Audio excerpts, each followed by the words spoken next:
सिद्धि की शादी के बाद वो ससुराल चली जाती है। पीछे रह जाती है भाभी रानी। सिद्धि के ससुराल जाते ही भाभी कहती है, अरे वाह जी वाह, सारे कपड़े मेरे। हाय रे पैंट, अरे वाह वाह, मजा आ जाएगा। अरे ये सिद्धि की अलमारी के सामने खड़े होकर क्या बड़बड़ा रही है? जा जाकर देख मेहमानों को विदाई की मिठाई मिली कि नहीं। अब हाँ माँ जी, क्यों नहीं, लेकिन पहले कपड़े तो बदल लूं। अब रानी आ जाती है सिद्धि के उन कपड़ों में जो वो ससुराल जाने से पहले घर छोड़ जाती है।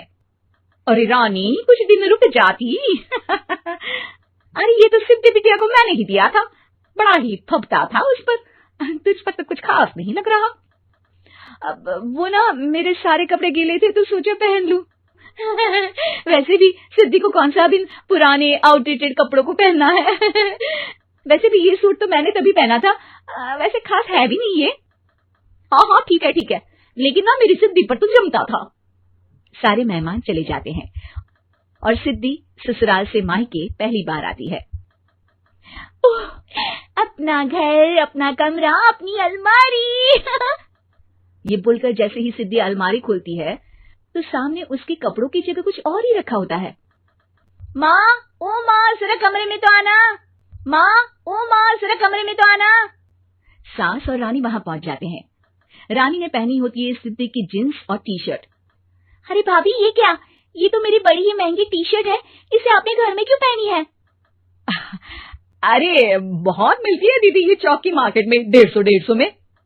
ओ भाभी प्लीज, ये एरोपोस्टल है, 2000 की एक टी शर्ट। ओह, 2000 में तो दीदी 4 साड़ी आ जाए। अब क्या बोलूं? भाभी, ये मेरी अलमारी में छोटू के कपड़े, तो मेरे कपड़े कहाँ है? मेरी अलमारी में छोटू के कपड़े, तो मेरे कपड़े कहाँ है? मेरी अलमारी में? अब दीदी आपको कौन से पुराने कपड़े पहनने थे? तुम तो बड़ी कंजूस हो दीदी। खैर, वक्त आता है जब सिद्धि ससुराल के लिए रवाना हो रही होती है। रानी अंदर जाती है और एक सिंपल सी साड़ी लेकर बाहर आ जाती है। ये लीजिए माँ जी। सास बेटी को गिफ्ट देकर ससुराल भेजती है। अगले दिन रानी एक सुंदर सी साड़ी पहनकर सामने आती है।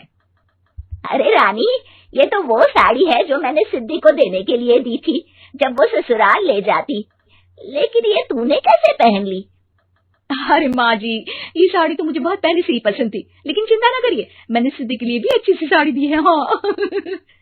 तभी सिद्धि का फोन आता है। क्या माँ, कुछ अच्छा तो दिया होता ससुराल ले जाने के लिए। अरे पहले दिखा दिया होता। ये चमकते हुए पैकेट में नौकरानी वाली साड़ी मत दिया करो माँ।